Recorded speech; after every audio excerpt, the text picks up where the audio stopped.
Now students, electricity class 10th S चांद में अब हम लेते हैं एमसीक्यू क्वेश्चन नंबर 36। कह रहा the figure given below shows 3 register. अब देखिए बच्चों, ये 6 ओम है, ये 2 ओम है और ये 6 ओम है, ठीक है ना। तो इनका कंबाइंड रेजिस्टेंस हमको बताना है। तो सबसे पहले अगर आप ध्यान से चेक करें बच्चों, तो यहाँ से अगर आप आई करंट को भेजोगे यहाँ पीछे से, तो ऊपर वाली ब्रांच में लेट अस से जाएगी I1 करंट, और नीचे वाली ब्रांच में कितनी करंट जाएगी, I2 करंट। तो आप देख रहे हो करंट डिवाइड हो रही है, यानी कि ये दोनों किसमें, पैरेलल में करंट डिवाइड हो जाती है। तो ये दोनों हो गए पैरेलल में। तो सबसे पहले हम क्या करेंगे, इन दोनों का हम क्या करेंगे, इक्विवेलेंट रेजिस्टेंस निकालेंगे। अब आपको पता है जब भी दो रेजिस्टेंस पैरेलल में होते हैं तो उनका इक्विवेलेंट रेजिस्टेंस कितना आ जाता है, आर इक्विवेलेंट हो जाएगा क्या, R1 इंटू R2। सो R1 इंटू R2 अपॉन में R1 प्लस R2। जिन बच्चों को नहीं पता है ध्यान से सुन लीजिए, टू रेजिस्टेंस जब भी पैरेलल में होते हैं तो हम क्या करते हैं, दोनों रेजिस्टेंस को मल्टीप्लाई करके और नीचे दोनों का सम ले लेते हैं, तो इनका इक्विवेलेंट रेजिस्टेंस आ जाता है। तो इन दोनों का इक्विवेलेंट रेजिस्टेंस हो जाएगा 6 इंटू 2 अपॉन 6 प्लस 2, यानी कितना हो जाएगा, 6 2 12 अपॉन में 6 प्लस 2 8, 4 2 4 3 3 अपॉन 2 कितना होता है 1.5, करेक्ट। तो इस तरीके से 1.5 ओम आ जाएगा इन दोनों का रेजिस्टेंस। अब इन दोनों का जो कंबाइंड रेजिस्टेंस है उसको हम यहाँ पे बना रहे हैं, ये देखिए बच्चों ध्यान से चेक करिएगा, इन दोनों का कितना आ रहा है आंसर 1.5। तो यहाँ पे हम लिखेंगे 1.5 ओम। अब इन दोनों के साथ ध्यान से चेक करो, इन दोनों के साथ ये वाला किसमें, सीरीज में। क्यों सर, क्योंकि इन दोनों की जगह आपने ये चिपका दिया और इसके साथ ये लगा हुआ है, इन क्या जो कंबाइंड है वो ये है और इसके साथ क्या लगा है 6 ओम लगा हुआ है, ये देखिए इस तरीके से, ठीक। तो इन दोनों का कंबाइंड ये रहा और इन दोनों का जो कॉम्बिनेशन इसके साथ 6 ओम क्या है, सीरीज में। अब ये दोनों सीरीज में तो सीधे आप इसको ऐड कर दोगे, तो इस तरीके से बच्चों यहाँ से रेजिस्टेंस जो आ जाएगा आर इक्विवेलेंट पूरे सर्किट का कितना आ जाएगा, दिस प्लस दिस, यानी कि 1.5 और प्लस 6 यानी कितना आ जाएगा आपका 7.5, ओके ओम। अब 7.5 ओम का क्या मतलब होता है, 7 होल डिवाइडेड 7 होल 1/2। जिनको नहीं पता है सुन लो भाई, 7 होल 1/2 का मतलब होता है पता है क्या, 7 प्लस 1/2। ये इसका मतलब होता है कि नहीं होता है बताओ भाई, 7 होल 1/2 का मतलब 7 में 1/2 को ऐड कर दो, तो 7 प्लस और 1/2 क्या होता है 0.5, यानी कि 7.5, ठीक। तो इस तरीके से 7 होल 1/2 का मतलब ही क्या होता है 7.5 ओम होता है। तो इस तरीके से 7.5 ओम आ रहा है हमारा पूरे सर्किट का इक्विवेलेंट रेजिस्टेंस, ठीक है। पहले इन दोनों का 1.5 के साथ 6 मिलकर 7.5, क्योंकि इसका कॉम्बिनेशन इसके साथ सीरीज में, तो 6 प्लस 1.5 7.5 का मतलब 7 होल 1/2। तो इस तरीके से option D is the correct option, ठीक है बच्चों, नोट कर लीजिए। नाउ स्टूडेंट्स, क्वेश्चन नंबर 37 देखिए, ठीक है ना। सो क्वेश्चन नंबर 37 देखिए, मैं आपको सॉल्व करके दिखाता हूँ, 36 मत देखने लगना, ठीक है। 36 तो मैं सॉल्व करा चुका हूँ। क्वेश्चन नंबर 37 देखिए। क्वेश्चन नंबर 37 में आपको बोलता है if two registers of 25 ohm and 15 ohm are join together in series. तो बच्चों सबसे पहले 25 और 15 को सीरीज में लगाना है आपको, लगा लीजिए कहीं पे। ये देखिए, ये ये था आपका 25 ओम और 25 ओम, ठीक। सो ये था आपका 25 ओम और इसको 15 ओम के साथ सीरीज में लगा दिया, ये लीजिए। अब सीरीज में लगाने के बाद क्या करा, कह रहा and then place parallel with the 40 ohm. तो एक काम करो, पहले इन दोनों को सीरीज में लगा के इसका इक्विवेलेंट निकाल लो। तो इसका इक्विवेलेंट रेजिस्टेंस या इसका कंबाइंड रेजिस्टेंस कितना आएगा, R1 प्लस R2, यानी कि 25 और प्लस 15, ठीक। यहाँ से कितना आ जाएगा 40 ओम, करेक्ट। तो इन दोनों का जो कॉम्बिनेशन है कितना है 40, और 40 को किसके साथ, 40 के साथ। सुन लो ध्यान से, पहले 25 और 15 को सीरीज में लगा दिया। अब इत्तेफाक ये हुआ कि इसका सीरीज कॉम्बिनेशन ही कितना आ गया 40 ओम, और वो कहना यही चाहता है कि इन दोनों का जो कंबाइंड आएगा 25 और 15 को सीरीज में लगाने से जो आएगा उसको 40 के साथ क्या करना है, पैरेलल में। पढ़ लो, 25 and 15 are join together in series and then place in parallel with 40 ohm, ठीक है बच्चों। यानी कि पूरी कहानी कुछ इस तरीके से चल रही होगी, ये देखो पूरा अगर आप देखोगे तो इस तरीके से चल रहा होगा, 25 यहां पर होगा और 15 यहां, दोनों को सीरीज में लगाने के बाद इनके कॉम्बिनेशन को पैरेलल में लगाया किसके साथ, 40 के साथ। अब समझ में आई बात, क्या चल रहा है, ठीक। ये चल रहा है, ये दोनों सीरीज में थे तो इन दोनों का इक्विवेलेंट कितना आ गया, इन दोनों सीरीज में थे इसके साथ 40 पैरेलल में लगाया, तो इन दोनों का सीरीज में कितना आ गया 40 आ गया। तो इनकी जगह आप कितना बनाओगे 40 और इसके कॉम्बिनेशन 40 के साथ 40 पैरेलल में, ये मैं कह रहा हूँ आपसे। नीचे तो ये लगा ही हुआ है और इन दोनों का कितना आया 40 आया, ठीक। अब देखो 40 40 पैरेलल में, और मैंने आपको कई बार पढ़ा है कि जब भी टू रेजिस्टेंस पैरेलल में होते हैं और दोनों सेम रेजिस्टेंस होते हैं तो आर इक्विवेलेंट की वैल्यू हम डायरेक्टली निकालते हैं, कैसे, आर अपॉन एन से। जहां पर आर क्या होता है, सुन लो ध्यान से, जब भी टू रेजिस्टेंस आपके पैरेलल में होते हैं, टू या टू से ज्यादा हो और सेम रेजिस्टेंस होते हैं और पैरेलल में होते हैं, तो फॉर्मूला लगता है आर इक्विवेलेंट का आर अपॉन एन, ठीक। आर की जगह क्या होता है जो सेम वैल्यू दी होती है, देखो ये भी 40 ओम है, ये भी 40 ओम, तो आर की जगह 40 और एन क्या होता है number of register 1 2, so 2। Answer कितना आ गया 20 ओम। तो इक्विवेलेंट रेजिस्टेंस कितना आ गया, इन दोनों का मिला के कितना आ गया इक्विवेलेंट रेजिस्टेंस 20 ओम। ठीक, तो फाइनल रेजिस्टेंस आपका हो गया 20 ohm, correct. So option C is the correct option. जिन बच्चों को कन्वेंशनल तरीके से निकालना है वो निकाल सकते हैं। 1/r is equal to 1/r1 plus 1/r2, answer आपका इतना ही आएगा, करेक्ट। कर लीजिए इसको। नाउ स्टूडेंट्स क्वेश्चन नंबर 38 देखिए, the diagram below shows part of a circuit, ये एक पार्ट ऑफ अ सर्किट है, किसी सर्किट का पार्ट है। If this arrangement of 3 register was to be placed by a single resistance और single register, its resistance should be, तो बहुत easy है, यानी कि वो इक्विवेलेंट रेजिस्टेंस चाहता है। तो बच्चों सबसे पहले इन दोनों को देखो, ये पैरेलल में है, क्यों, क्योंकि यहाँ से आई करंट आ रही है, तो इसमें जाएगी I1 और इसमें जाएगी I2। ठीक है, यहाँ से आई करंट आ रही पीछे से, ऊपर जाएगी I1, नीचे जाएगी I2। तो ये दोनों किस में हो गए पैरेलल में, क्योंकि करंट डिवाइड हो रही है इसलिए पैरेलल में। तो ये दोनों पैरेलल में हो गए और दोनों सेम रेजिस्टेंस हैं। सुन लीजिए जिन बच्चों को नहीं पता है, जब भी 2 रेजिस्टेंस आपके होते हैं पैरेलल में, ठीक, और दोनों सेम रजिस्टर्स होते हैं, ये भी 6 ओम है, ये भी 6 ओम है, ठीक, तो आर इक्विवेलेंट की जो वैल्यू होती है वो R/N वाले फॉर्मूले से निकाली जाती है। जब भी आपके 2 रेजिस्टेंस हो या 2 से ज़्यादा भी हो सकते हैं, अगर सेम है और पैरेलल में, 2 या 2 से ज़्यादा रेजिस्टेंस सेम वैल्यू के हैं और पैरेलल में हैं, तो आपको आर इक्विवेलेंट का फॉर्मूला लगाना है R/N डायरेक्टली। जहाँ पे आर क्या होता है सेम रजिस्टर क्या है 6 ओम, तो आर की वैल्यू होगी 6, और एन क्या होता है नंबर ऑफ रजिस्टर, कितने 1 2, इसको मत काउंट कर लेना, ओनली पैरेलल वाले 1 2, सो 2 6/2 3 ओम आ गया। कहने का मतलब इन दोनों की जगह आप क्या लगा सकते हो 3 ओम, तो इन दोनों की जगह हमने लगाया 3 ओम, तो इन दोनों का जो इक्विवेलेंट आ रहा है वो आ रहा है 3 ओम, और इसके साथ 6 ओम क्या है सीरीज में, तो टोटल रेजिस्टेंस कितना आ जाएगा। अब देखो, अब आपको साफ साफ दिखाई पड़ रहा है 3 + 6 कितना हो जाएगा सीरीज में ना ये दोनों, तो कितना हो जाएगा यहाँ से आर इफेक्टिव पूरे सर्किट का कितना आ जाएगा R1 + R2 कर सकते हो या दिस प्लस दिस कर सकते हो, यानी कि 6 + 3 कितना हो गया 9 ओम। तो इस तरीके से जो नेट रेजिस्टेंस आ रहा है वो कितना आ रहा है 9 ओम, करेक्ट। यानी कि इन तीनों को हटाकर इसकी जगह, इन तीनों की जगह अगर हम कितना लगा दें 9 ओम, तो बात सेम है, यानी कि तीनों मिलके जितना रेजिस्टेंस दे रहे हैं उतना ही 9 ओम अकेले दे देगा, क्योंकि ये तीनों ही मिलके 9 ओम दे रहे हैं, ठीक है ना। So option A is the correct option, note कर लीजिए। नाउ स्टूडेंट्स देखते हैं question number 39, in the circuit shown below, ये 2 वोल्ट का सेल लगा हुआ है, ये यहाँ से मान लो आई करंट निकलेगा, ये प्लस है ये माइनस है, यहाँ से आई करंट निकलेगा, तो ये आई करंट 2 ओम में से भी जाएगा, 3 ओम में से भी जाएगा और 1 ओम में से भी जाएगा, यानी कि 2 ओम 3 ओम और 1 ओम किस में सीरीज में, ठीक। और इन्होंने हमसे क्वेश्चन क्या पूछा है, what is the potential difference across 3 ओम, तो 3 ओम के अक्रॉस पोटेंशियल डिफरेंस निकालने के लिए पहले आपको ये पता होना चाहिए कि 3 ओम में से करंट कितना जा रहा है। क्यों सर, क्योंकि सर रेजिस्टेंस पता है, करंट पता कर लोगे तो V = IR से इसके क्रॉस पोटेंशियल डिफरेंस निकल जाएगा, ठीक। और 3 ओम में से करंट कितना जा रहा है, तो जवाब है आई करंट जा रहा है, जितना बैटरी से निकल रहा है उतना ही 2 ओम में से, उतना ही 3 ओम में से, उतना ही 1 ओम में से जा रहा है। तो अब हम क्या करेंगे 2 ओम 3 ओम और 1 ओम का इक्विवेलेंट रेजिस्टेंस बनाएंगे, यानी कि कंबाइंड रेजिस्टेंस इनका हम बनाएंगे, ठीक। तो तीनों क्योंकि सीरीज में, क्यों सीरीज में, क्योंकि करंट तीनों में सेम जा रहा है, तो तीनों का इक्विवेलेंट रेजिस्टेंस कितना आ जाएगा बच्चों, R equivalent is equals to, तीनों का ऐड कर दो 2 + 3 + 1 सीरीज में ना, तो डायरेक्टली ऐड कर देंगे 2 + 3 + 1, 2 + 3 5, 5 + 1 कितना हो गया 6 ओम। अब हम क्या करेंगे एक इक्विवेलेंट सर्किट बनाएंगे, यहाँ पे देखिए प्लस माइनस, ठीक। अब ध्यान दें स्टूडेंट्स, यहाँ से देखिए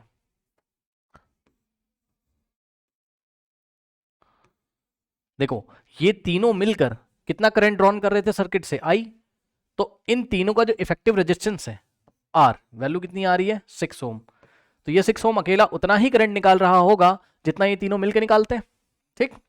सो ये एक इक्विवेलेंट सर्किट आपका बन गया, और V की वैल्यू कितनी दे रखी है 2 वोल्ट, सो 2 वोल्ट की बैटरी है, करेक्ट। अब इस इक्विवेलेंट सर्किट्स में अगर मैं आपसे पूछूं करंट I की वैल्यू कितनी होगी, सो I = ओम्स लॉ से V/R, सो V कितना है, V कितना है 2 वोल्ट से, 2 वोल्ट डिवाइडेड बाय R कितना है 6, 2/6 कितना होता है 1/3 एम्पियर, करेक्ट। तो इस तरीके से बच्चों 2 ओम में से भी करंट कितनी जा रही है 1/3 एम्पियर, 3 ओम में से भी कितनी जा रही है, तो 3 ओम से करंट कितनी जा रही है 1/3 एम्पियर। अब 3 ओम के अक्रॉस, ये देखिए ये 3 ओम के अक्रॉस पोटेंशियल डिफरेंस पूछा था इसने V, ठीक है, सपोज इसका नाम कुछ भी दे दो V1 V2 V' कुछ भी, तो V' = क्या हो जाएगा I × R इसके अक्रॉस, ठीक 3 ओम के अक्रॉस, तो V' यहाँ से कितना आ जाएगा I, कितनी करंट जा रही है इसमें से 1/3 इंटू में R भाई V dash is equal to I into R, I कितना है 1/3 एम्पियर, इंटू में आर रेजिस्टेंस कितना है 3,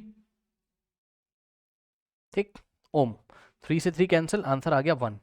सो V dash is equals to 1 volt, यानी कि बच्चों 3 ओम के क्रॉस पोटेंशियल डिफरेंस कितना है 1 volt. So option C is the correct option, ठीक है, नोट कर लीजिए। नाउ स्टूडेंट्स क्वेश्चन नंबर 40 लेते हैं, कह रहा है battery and 3 lamps are connected and shown. अब देखो बच्चों, एक बैटरी और 3 लैम्प्स हैं। अब खास बात ये है कि जो लैम्प्स हैं वो आइडेंटिकल है, ऐसा क्वेश्चन में बोला नहीं, लेकिन आपको सोचना है। भाई लैंप आप मार्केट से 3 खरीद के लेके आए, तो इसका जितना रेजिस्टेंस होगा उतना ही इसका, उतना ही इसका, सही बात तो है, ठीक। तो मान लो इसका रेजिस्टेंस कितना है आर है, तो इसका भी रेजिस्टेंस आर है, इसका भी, भाई देखने में लैंप एक जैसे लग रहे हैं ना, तो सबका रेजिस्टेंस क्या हो जाएगा, सेम हो जाएगा, ठीक। अब आपको ये पूछ रहा है which of the following statement about the current at X Y Z is correct, मतलब आप कह रहे हैं about the current at X Y Z is correct, ठीक है ना। मतलब यहाँ एक्स से कितनी करंट फ्लो कर रही है, वाई से कितनी कर रही है, जेड से कितनी कर रही है, तो हम एक काम करते हैं, निकाल ही लेते हैं ना इसको। मान लो कि वी वोल्ट की बैटरी लगी हुई है यहाँ, कितनी वी वोल्ट की, और यहाँ से करंट आता है, ये सारे के सारे कॉम्बिनेशन मिलके यहाँ से आई करंट ड्रॉन करते हैं। आई करंट में से ये वाली ब्रांच में जाता है I1 करंट, और ये वाली ब्रांच में जाता है I2 करंट, यानी कि बच्चों Y से जाएगा I1 करंट और Z से जाएगा I2 करंट, क्योंकि ये वाली करंट I आ रही है ना ऊपर से, तो ये वाले जंक्शन पे क्या होगा, I1 इसमें जाएगा, I2 इसमें जाएगा, तो I1 यहाँ तक आएगा पीछे से, और नीचे से क्या आ रहा है, नीचे से क्या आ रहा है, I2 करंट आ रहा है, यानी कि I2 करंट इस लैंप से और इस लैंप से दोनों से जाएगा, और यहाँ से पीछे से I2 आ रहा है, पीछे से I2 आ रहा है, यहाँ से I1 आ रहा है, और दोनों यहाँ पे फिर से सम हो जाएगा दोनों का, और वापस आपको आई करंट मिलेगी, यानी कि बैटरी से आई करंट निकाली थी और वापस बैटरी में आई करंट चली जाएगी, यानी कि आई इज इक्वल्स टू क्या हो रहा है, यहाँ से आई इज इक्वल्स टू हो रहा है आपके पास I1 और प्लस I2, ओके। इस बात का आपको ध्यान रखना है। चलो अब एक काम करते हैं, अब एक काम करते हैं हम, क्या हम इसका इक्विवेलेंट सर्किट बनाते हैं, ठीक, मतलब समझो ये दोनों किस में, सीरीज में, yes sir, yes sir, yes sir, series में, क्यों, क्योंकि आर में, इस आर में और इस आर में करंट क्या है, सेम है, I2 I2, ठीक, तो आर प्लस आर कितना हो जाएगा 2R, तो इन दोनों का इक्विवेलेंट कितना आ गया 2R, ये देखो ये हो गया आपके पास 2R, ठीक, सीरीज में दोनों, और इस वाले R प्लस आर 2R के साथ ये वाला R कैसा है, पैरेलल में, तो ऊपर वाला R कैसा है, पैरेलल में, ये वाला पॉइंट Y है, ये वाला पॉइंट है Y, ठीक, यहाँ क्या था Z, तो यहाँ पे हमने बना दिया Z, कुछ नहीं किया भाई, इन दोनों का बस R प्लस आर 2R कर दिया है, ठीक, क्योंकि दोनों किसमें, सीरीज में, ठीक। फिर ऊपर इस तरीके से बैटरी लगी हुई है, तो यहाँ पे लाके बैटरी लगा दो, ये लो, बैटरी कितने वोल्ट की है, प्लस माइनस V वोल्ट की बैटरी है, और यहाँ से करंट, ये वाला पॉइंट X था, और X से कितना करंट जा रहा है I, अब I गया था, तो ये वाली ब्रांच में कितना करंट जा रहा था I1, और नीचे वाली ब्रांच में कितना करंट जा रहा था आपका I2, ठीक है, ये हो गया। अब ध्यान दो बच्चों, अब R और 2R किस में है, पैरेलल में, इतना तो दिख रहा है, R और 2R पैरेलल में, क्योंकि यहाँ I1 करंट जा रही है, नीचे जा रही है I2, ठीक, I1 नीचे I2, बस इन दोनों की जगह R प्लस आर 2R कर दिया। अब करंट निकाल लो, करंट का फॉर्मूला क्या होता है, I बराबर V अपॉन आर, ठीक, तो I1 अगर निकालोगे तो कितना आ जाएगा, I1 इज इक्वल्स टू, ध्यान दें students, I1 is equals to V upon R. अब देखो ये जो रेजिस्टेंस है और ये जो रेजिस्टेंस है, यानी कि R और 2R के अक्रॉस पोटेंशियल डिफरेंस सेम होगा, यस सर, यस सर, क्यों, क्योंकि दोनों पैरेलल में, और पैरेलल में है तो बैटरी कितना पोटेंशियल डिफरेंस दे रही V, तो इसके क्रॉस कितना हो जाएगा V, और इसके क्रॉस भी V, पैरेलल में पोटेंशियल डिफरेंस सेम होता है, यानी कि इसके अक्रॉस कितना पोटेंशियल डिफरेंस है V, और इन दोनों के कॉम्बिनेशन के अक्रॉस, यानी कि यहां से लेकर यहां तक कितना पोटेंशियल डिफरेंस है V, यानी कि इसके अक्रॉस हो जाएगा कितना पोटेंशियल डिफरेंस V, इन दोनों कॉम्बिनेशन के क्रॉस, और इसके क्रॉस भी कितना पोटेंशियल डिफरेंस हो जाएगा V वोल्ट का, जो बैटरी आपको दे रही है, ठीक। सो I1 अगर निकालोगे ये वाली ब्रांच में, तो I1 is equal to V upon R, V की जगह V और रेजिस्टेंस की जगह R रख देंगे। इसी तरीके से आप I2 निकाल सकते हो, तो I2 इज इक्वल टू, बच्चों ध्यान से चेक करो, I2 is equal to V upon R लगाएंगे, नीचे वाली ब्रांच में कितना करंट जा रहा है I2, तो V की जगह तो V रखेंगे, लेकिन R की जगह हम क्या रखेंगे 2R, ये लीजिए, ठीक। अब यहां से देखो, इसको हम क्या लिख सकते हैं, इसको हम 1/2 इंटू में V अपॉन आर लिख सकते हैं, यस और no, yes sir. I2 is equal to V upon R, और आगे 1/2, क्यों, क्योंकि V इंटू 1 V हो जाएगा, और नीचे 2 इंटू आर 2R हो जाएगा। अब यहाँ से देखो I2 इज इक्वल्स टू, ये वाला 1/2 ऐसे ही रहेगा, और इंटू में V अपॉन आर की जगह, ये इक्वेशन नंबर 1 थी, V अपॉन आर की जगह आप क्या रख सकते हो I1, तो लो भाई, यानी कि I2 is half of I1, ठीक, क्या आ गया आपके पास, I2 is half of I1, यानी कि I1 I2 में से कौन छोटा हो गया, I2, सो I2, क्योंकि I1 का हाफ हो गया 1/2 हो गया, I2 is equal to 1/2 of I1, so I2 is less than I1, ठीक है, I2 is less than I1। I2 क्या था, Z से जाने वाला करंट, यानी कि जो करंट Z से जा रहा है, सो करंट I2 क्या है, Z वाले पॉइंट से जाने वाला करंट, I2 की जगह हम IZ भी लिख सकते हैं, Z से जाने वाला current is less than I1, I1 क्या है, Y से जाने वाला करंट, ठीक, यानी कि वाई से जाने वाला करंट, यानी कि जो वाई से करंट जा रहा है वो जेड से जाने वाले करंट से क्या है, ज़्यादा है। ठीक, एक तो ये रिलेशन आपने निकाल लिया यहाँ पे। अब आप एक काम करो, लगे हाथ एक्स से कितना करंट जा रहा है वो भी निकाल लो, आई की वैल्यू निकालो। सो आई बराबर कितना हो जाएगा, आई बराबर हो जाएगा आपके पास, क्योंकि यही आई करंट डिवाइड हो रहा है किसमें, आई वन और आई टू में, यानी कि आई बराबर I one plus I two. ठीक, तो आई बराबर, अब ऑब्वियसली आई बराबर I one plus I two है अगर, तो आई वन आई टू का एडअप करके आई आएगा, यानी कि आई जो है आई वन से भी बड़ा होगा और आई टू से भी बड़ा होगा। ठीक, भरोसा नहीं है तो चेक कर लो, आई आई बराबर I one plus I two, तो I one plus I two, so I बराबर आई वन कितना है वी अपॉन आर, और प्लस आई टू कितना है वी अपॉन टू आर, यानी कि 1/2 इंटू वी अपॉन आर। ठीक, ये चीज़ हो गई। ठीक है, तो इसको आप एडअप करोगे, वी अपॉन आर अगर आप कॉमन ले लोगे तो यहाँ बचेगा, यहाँ फर्स्ट टर्म बचेगा 1 और प्लस सेकंड टर्म बचेगा 1/2, कुछ नहीं किया है, आई टू की value 1/2 into V upon R रखा है। ठीक, यहाँ से जाएगा 3/2, 2 1 2 plus 1 3 3/2, so I is equals to कितना हो जाएगा 3/2 इंटू में वी अपॉन आर। ठीक, तो बस ये चीज़ हो गई, यानी कि 3/2 को 1.5 लिखोगे, 1.5 टाइम्स वी अपॉन आर क्या है आई वन है। तो इस तरीके से जो आई की करंट आ गई है, ठीक, कहाँ लिखूं भाई, जगह ही नहीं है, यहाँ पे लिखता हूँ। तो आई जो आ गया वो कितना आ गया 1.5 टाइम्स